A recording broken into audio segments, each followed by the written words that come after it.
السلام علیکم ورحمۃ اللہ، بسم اللہ الرحمن الرحیم۔ آ، آج مجھے قرض جان ڈرامے کے بارے میں کچھ کہنا ہے۔ بہت پاپولر ہو رہا ہے اور یہ اینڈ کی طرف اپروچ کر رہا ہے۔ یہ ڈرامہ جو ہے اس کی بارے میں یہ بتایا جا رہا ہے کہ یہ جو ہے ریئل سٹوری پہ مبنی ہے، یعنی یہ سچی کہانی ہے۔ اور رابعہ رزاق جو ہیں وہ بتا رہی ہیں کہ یہ ان کے کسی رشتہ دار کے یعنی کہانی ہے۔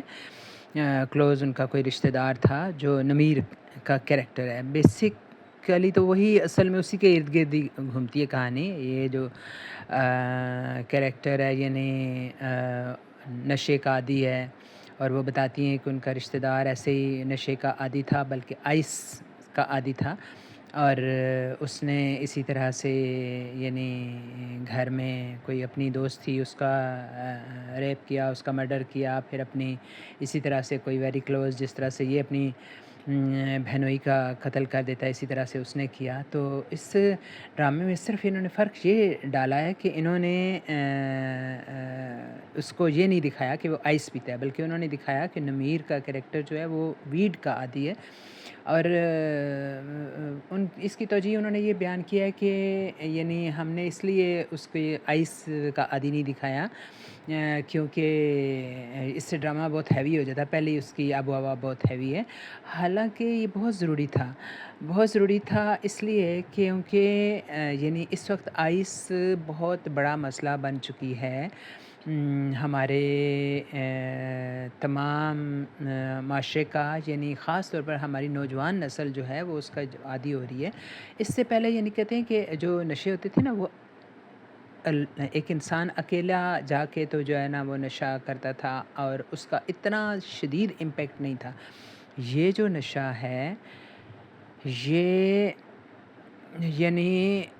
آئس کا نشہ سب سے پہلے تو کہتے ہیں کہ یہ میاں بیوی کے جو تعلقات ہیں ان پہ اثر ڈالتا ہے۔ یعنی یہ جو آئس کے عادی ہوتے ہیں وہ اکیلے نہیں نشہ کرتے، وہ کوئی پارٹنر بنا لیتے ہیں۔ وہ کوئی مرد بھی ہو سکتا ہے، کوئی عورت بھی ہو سکتی ہے، ان کو پھر وہی نظر آتا ہے، وہ بھول جاتے ہیں کہ ان کے کوئی بہن بھائی بیوی بچے تھے یا نہیں تھے۔ اور یہ ہے کہ یہ میں نے بھی دیکھا ہوا ہے، یہ ہمارے بھی بڑے کلوز کوئی تھے تو ان کے ساتھ یہ واقعہ پیش آیا، اور اس قدر یہ دنوں میں انسان کو کمزور کرتا ہے کہ یعنی یہ بھی نمیر بھی صحیح طرح سے انہوں نے نہیں دکھا سکے، اور بہت ضروری تھا کہ اس کو اور زیادہ شدت کے ساتھ دکھانا، کیونکہ یہ اس وقت سیریس مسئلہ بن چکا ہے۔ یعنی یہ اتنا کمزور کر دیتا ہے دنوں میں کہ انسان نہیں لگتا، اور اس کو نہ وہ بول سکتا ہے، نہ وہ چل پھر سکتا ہے، نہ وہ کوئی یعنی اس کی ذہن مفلوج ہو جاتا ہے، جسم مفلوج ہو جاتا ہے۔ تو یہ بہت ہی بری ہے بڑوں کے لیے بھی، لیکن اس سے بھی زیادہ شدت کے ساتھ یہ کہا جا رہا ہے کہ یہ ہمارے نوجوان نسل کو، اسٹوڈنٹس کو، بچوں کو جو ہے نا وہ اس پہ کر رہی ہے اپنا عادی ہو رہے ہیں بچے ہمارے اسکولوں کے، اور بڑے بڑے ایلیٹ اسکولوں کے بچے جو ہے نا عادی ہو رہے ہیں۔ اور یہ بتایا جا رہا ہے کہ یعنی میں سن رہی تھی وہ ڈائریکٹر ہیں اس طرح کے یعنی کرائم جو سائبر کرائم ہوتے ہیں اس کے، تو وہ بھی بتا رہے تھے کہ یعنی یہ ایک بچے کو جب عادی بناتے ہیں نا تو پھر اسی بچے کو وہ ڈیلر بنا دیتے ہیں، یعنی وہ بچہ ہی اپنے ساتھی بچوں کو یعنی اس نشے کا عادی بناتا ہے۔ یعنی اس کے لیے کیا کچھ نہیں کرتے، وہ اس بچے کو سم ٹائم وہ لے جاتے ہیں اور اس نازیبا اس کی ویڈیو بناتے ہیں، اور پھر اس کو جو ہے وہ مجبور کرتے ہیں کہ وہ گھر سے پیسے چرائے، اور وہ اپنے ساتھیوں کو پرسویٹ کرے، اور وہ بھی ان کے ساتھ ایسے فراڈ کے ساتھ انہیں باہر لے کے آئے، اور ان کی بھی نازیبا ویڈیو بنتی ہے، اور پتہ نہیں کیا کیا۔ اور پھر اس کے علاوہ کہتے ہیں گھروں میں جو ہے نا یہ کچھ ہو رہا ہے۔ اب سوچیں ذرا کہ وہ کہتے ہیں پزا کے ذریعے، یعنی آپ جو فوڈ پانڈا وغیرہ منگاتے ہیں اس کے ذریعے بھی یہ ڈیلر جو ہے نا کام کر رہے ہیں۔ یعنی بظاہر آپ سمجھتے ہیں کہ آپ کا بچہ نے پزا کا آرڈر دیا ہے یا اس نے کوئی برگر منگایا ہے، لیکن اصل میں وہ اسے لا کے دے رہے ہوتے ہیں نشہ۔ اور ایک اور میں بات بتاؤں آپ کو کہ دکانیں جو ہیں ہماری عام شاپس جو ہیں ان میں بھی انہوں نے بھی نشے کی چیزیں اس طرح کی رکھی ہوتی ہیں، اور وہ یہ جو عادی ہوتے ہیں نشے کے وہ وہاں سے بھی ان کو بڑی آسانی سے اویلیبل ہوتی ہیں۔ تو اس کبھی جو ہے نا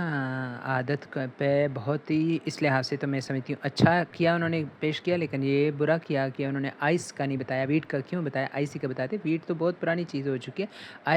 آئس ہے جو جدید اس دور کا مسئلہ بن چکی ہے بہت زیادہ، اور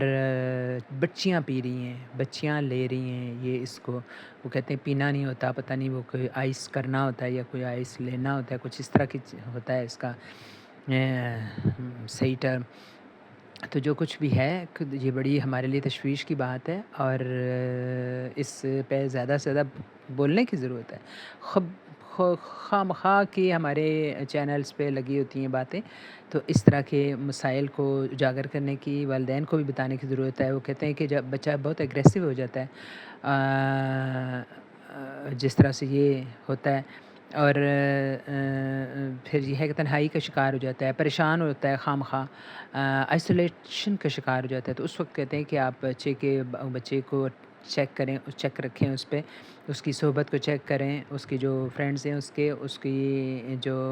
اس کی کتابوں وغیرہ اس طرح کی والدین اور والدہ خاص طور بڑی آسانی سے چیک رکھ سکتی ہیں۔ اور یہ جو ماڈرن ہے نا کہ پرائیویسی بہت زیادہ، یہ کافی جو ہے نا کم از کم والدین سے پرائیویسی نہیں ہونی چاہیے بچوں کی،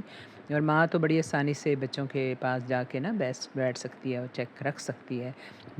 جو والدائیں ہیں ان کو پتہ ہوگا، یعنی اتنا قریبی پیارا سا رشتہ ہوتا ہے آپ کا، تو آپ کسی بھی طرح سے ان کے پاس بیٹھ کے میرا بچہ کہتا ہوتا تھا کہ آپ کیوں سونگتی ہیں میں، تو بس وہی ہے کہ جہاں محبت ہوتی ہے وہاں شک بھی ہوتا ہے۔ تو اللہ تعالیٰ سب کے بچوں کو سلامت رکھے، ہمارے بچے سارے بچے سانجے ہوتے ہیں، وہ کہتے ہیں نبی پاک نے کہا تھا کہ بچہ تو فطرت پر پیدا ہوتا ہے، اور ہم ہیں اسے مسلمان، مجوسی یا عیسائی بنا دیتے ہیں۔ تو اللہ تعالیٰ سب کے بچوں کو صحیح سلامت رکھے اور اللہ کے راستے پر رکھے، اور انہیں ہم پھلتا پھولتا دیکھیں،